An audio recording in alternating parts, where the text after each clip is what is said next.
لكل فيلم حكاية ولكل حكاية ملخص. فيلمنا بيبدأ مع مملكة مورز، واللي بيعيش فيها المخلوقات السحرية والجنيات، وبتحرس المملكة دي جنية قوية اسمها مليفيسنت، واللي بيكون عندها أجنحة كبيرة للطيران، وبتكرس حياتها لحماية المملكة من أي شر. وفي يوم المخلوقات السحرية بتشوف ولد بشري اسمه ستيفن كان عايز يسرق جوهرة من المملكة، ولما بيبلغوا مليفيسنت علشان تعاقبه بيصعب عليها الولد وبتقرر تسامحه بعد ما بيرجع لها الجوهرة. ولما بيفضلوا يتكلموا سوا بيكتشفوا ان هما الاتنين ايتام زي بعض. وبعدها ستيفن ومليفيسنت بيحبوا بعض جدا. وفي عيد ميلاد مليفيسنت ال16 ستيفن بيديلها هدية بتكون عبارة عن قبلة الحب الصادق. لكن بعد فترة من الزمن ستيفن ما بقاش يزور مملكة مورز، ومليفيسنت بتكون مستنياه لكنها بتيأس في الآخر. وفي يوم ملك العالم البشري بيقرر انه يستولى على مملكة مورز بسبب الكنوز اللي موجودة فيها، وبيدخل في حرب كبيرة مع مخلوقات المملكة بقيادة مليفيسنت، واللي بتقدر تهزم الملك وجيوش البشر اللي معاه وتطردهم بره المملكة. والملك وهو على وشك الموت بيطلب من أتباعه إنهم ينتقموا، وبيوعدهم بإن أي حد يقتل مليفيسنت هيبقى الملك الجديد من بعده، وكمان هيتجوز من بنته. في نفس الوقت ستيفن بيكون من خدام الملك وبيسمع الكلام اللي اتقال، فبيحلم بالعرش الملكي، وعلشان كده بيسافر لمملكة مورز وبيقابل مليفيسنت واللي بتكون مشتاقله جدا، وبيقضوا وقت جميل مع بعض. لكن ستيفن بيخدعها وبيديلها مشروب جواه منوم. وبعد ما مليفيسنت بتفقد الوعي ستيفن بيقطع جناحاتها بالسكينة وبيروح يقدمهم للملك. ولما مليفيسنت بتقوم بتلاقي جناحاتها اختفت، فبتفضل تصرخ من شدة الألم اللي جواها. والأيام بتمر عليها وهي في معاناة كبيرة، لحد ما في يوم بتنقذ غراب من يد المزارع وبتحوله لشاب بشري وتسميه دييجو علشان تزرعه في عالم البشر ويوصل لها كل الأخبار اللي بتحصل هناك. ومع مرور السنين الشاب ده بيكون الخادم الوحيد المخلص لمليفيسنت، واللي بيكون عنده ميزة إنه يقدر يبدل بين شكل الغراب وشكل الإنسان. وبعدين دييجو بيروح للقلعة وبيشوف تتويج ستيفن كملك للعالم البشري، وكمان بيشوف جوازه من الأميرة بنت الملك الأكبر.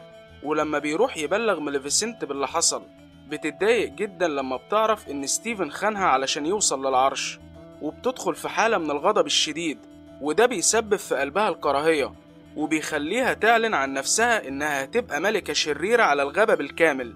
وبعد ما بيوصل أخبار لمليفيسنت إن ستيفن خلف بنت بتقرر إنها تروح لحفلة التعميد الملكي، وبتكون لسه متضايقة من اللي ستيفن عمله فيها، وعلشان كده بتعمل لعنة على بنت أورورا اللي لسه مولودة.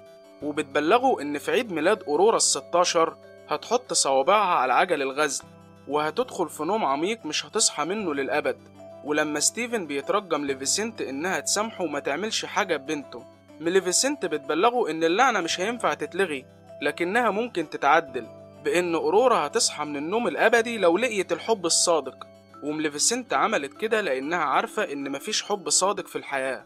فستيفن بيؤمر بحرق كل عجل الغزل الموجود في المملكة ورميهم في أعمق زنزانة في القلعة، وكمان بيعين 3 جنيات صغيرين علشان يحموا أورورا من أي خطر. وبنروح لمليفيسنت اللي بتبني سور من الأشواك حوالين الغابة بالكامل علشان تمنع وصول البشر للمملكة بتاعتها. وبعدين ال3 جنيات بيربوا أورورا ببيت سر في الغابة، وبيظهروا ليها بالشكل البشري وهم ستات كبيرة، لكن ما بيكونش عندهم خبرة في رعاية الأطفال، ومش بيعرفوا يتعاملوا مع أورورا لما بتفضل تبكي لأنهم ما بيكونوش فاهمين اللي عايزاه، وبالتالي بيأكلوها الجزر الني لما تكون جعانة. والغراب دييجو بيروح يشق على أورورا من وقت للتاني لأنها بتكون صعبانة عليه وبيهتم بيها في السر. في نفس الوقت ستيفن بينشر رجالته في كل مكان علشان يدوروا على مليفيسنت ويقتلوها، وبناء على أوامر ستيفن الجنود بيولعوا في سور الأشواك اللي حوالين الغابة، لكن مليفيسنت بتقدر تهزم جميع الجنود اللي بيقوموا بالمهمة. ولما بيوصل لستيفن خبر الهزيمة بيكون غضبان جدا، لكن واحد من جنوده بيهديه ويبلغه إن الحديد هو الحاجة الوحيدة اللي تقدر تخلص على الجنيات واللي منهم مليفيسنت. وعلشان كده ستيفن بيخلي كل الحدادين اللي في المملكة يصنعوا له أدوات حديدية بكل الأشكال والأنواع. ويوم بعد يوم أورورا بتكبر تحت رعاية ال3 جنيات، ولما بتشوف مليفيسنت في الغابة مش بتكون خايفة منها، وكمان بتفتح ايديها علشان تحضن مليفيسنت، واللي بتضعف قدام أورورا وبتشيلها من على الأرض، وأورورا بتفضل تلعب معاها. وبعدين مليفيسنت بتفضل تراقب أورورا بعد ما قلبها حن من ناحيتها. ولما أورورا بتكبر أكتر وأكتر بيكون عندها فضول إنها تتعرف على العالم الخارجي. وفي يوم بيظهر جنود البشر حوالين الحدود، فمليفيسنت بتسيطر على أورورا وتخليها تنام، وبتطرد جميع الجنود بعيد بقوتها السحرية. وبعدها بتاخد أورورا لعمق المملكة بتاعتها.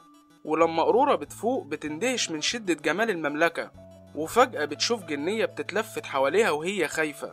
فأورورا بتعرف إن أكيد في شخص مهم في المكان، وبالفعل بتطلع مليفيسنت واللي بتكون واقفة عند شجرة. والمفاجأة إنها بتلاقي أورورا سعيدة بوجودها، وبتطلع تجري علشان تحضنها. لكن مليفيسنت بترفض وبتسيطر على أورورا وتخليها تنام لحد ما بترجعها للبيت بتاعها. ومليفيسنت بتشعر بالحزن بسبب اللي عملته مع أورورا، وبتقرر تشيل اللعنة من عليها، لكنها للأسف بتفشل لأن اللعنة كانت قوية جدا.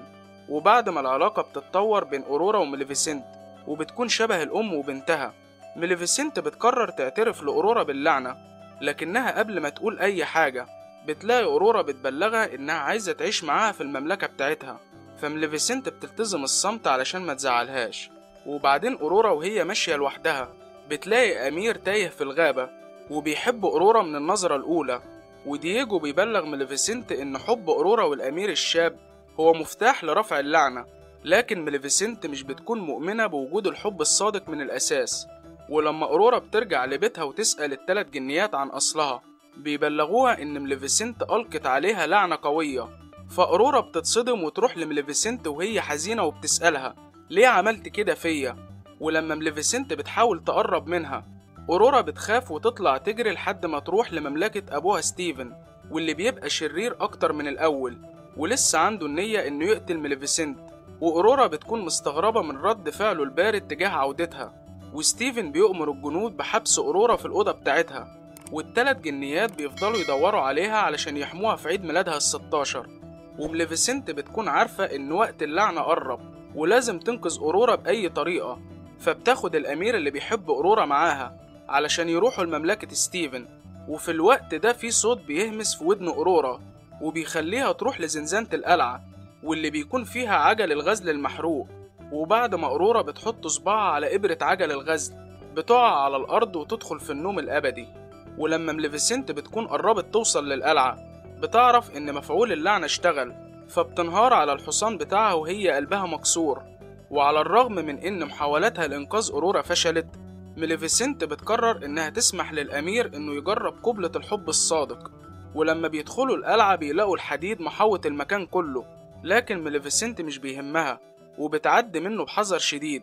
وبعد ما بيوصلوا لأوضة أورورا مليفيسنت بتستنى بره وبتخلي الأمير يدخل لوحده. وبالفعل الأمير بيقرب من أورورا ويديلها قبلة الحب الصادق، لكن المفاجأة إن مفيش حاجة بتحصل وأورورا بتفضل نايمة. فمليفيسنت بتستنى لما الأمير والثلاث جنيات يخرجوا، وبتدخل على أورورا وهي لوحدها وبتفضل تبصلها وهي عمالة تبكي بالدموع، وبتعترف بذنبها وإنها ندمانة علشان جلبت اللعنة لأورورا المسكينة.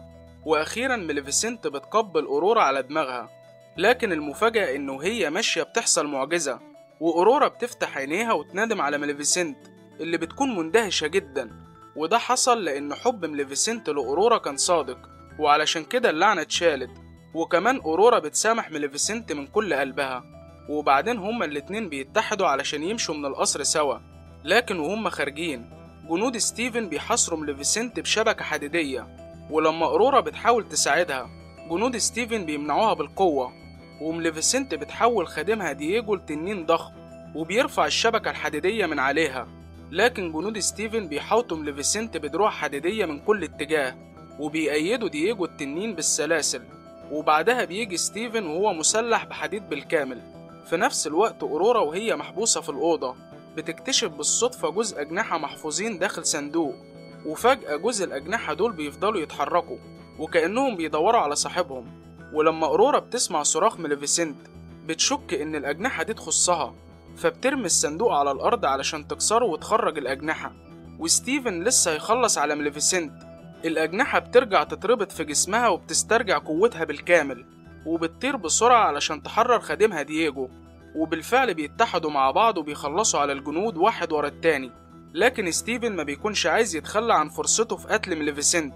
وعلشان كده بيمسك في السلسلة اللي مربوطة في رجلها، ومليفيسنت بتكون عايزة تتخلص منه، فبتفضل تطير وهو مربوط في رجلها لحد ما بتوصل لبرج في القلعة، وبتفكره بخيانته ليها، وبتكون عايزة تخلص عليه، لكنها في الآخر مش بترضى، علشان مش هتقدر تتحمل موت الراجل اللي حبته في يوم من الأيام. ومع ذلك ستيفن مش بيكون فارق معاه، ولما مليفيسنت بتلف وشها ستيفن بيهجم عليها وبيقعوا هما الاتنين من على البرج، لكن مليفيسنت بتقدر تتخلص من ستيفن وبتطير بجناحاتها لفوق وبتسيبه لحد ما بيقع على الأرض ويموت. في آخر مشهد في الفيلم مليفيسنت بتجيب أورورا تعيش معاها في مملكة مورز، وبتشيل سور الأشواك اللي بيفصل مملكتها عن عالم البشر، وكمان مليفيسنت بتخلع التاج بتاعها وتلبسه الأورورا علشان تكون ملكة البشر والخيال. ومع تحقيق السلام بين الأرضين قلب مليفيسنت بيرجع لطبيعته الجميلة. وبكده يكون فيلمنا انتهى. لو عجبك الفيديو اعمل لايك واشتراك. أشوفكم على خير، سلامات.